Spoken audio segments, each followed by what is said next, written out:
Hello friends, नेहास kitchen में तमारुं स्वागत है। जय श्री कृष्ण।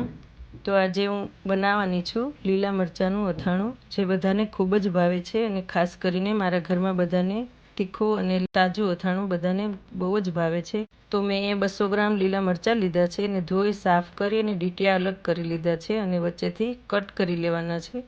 બધા જ મરચાં મેં એવી રીતે અહીં કટ કરી લીધા છે। પછી હું અહીંયા લઉં છું રાઈનો બોળો, જે માર્કેટમાં રેડી મળી જાય છે, અને એમાં મીઠું નાખું છું અને અધ કચરો ખાંડી લઉં છું। મિક્સર યુઝ નથી કરતી, કેમ કે મિક્સરમાં ફાઇન પાવડર નથી બનાવવાનો આપણે, એટલા માટે એમાં કડવાશ આવી જાય, એટલા માટે એમાં પછી હળદર ઉમેરવાની છે, એને સરસ મિક્સ કરી દેવાનું છે।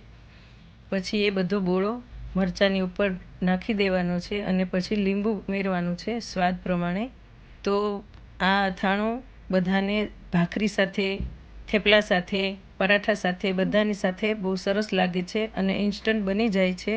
અને મારા વિડીયો તમને સારા લાગતા હોય તો લાઈક, શેર અને સબસ્ક્રાઈબ કરજો। Thank you.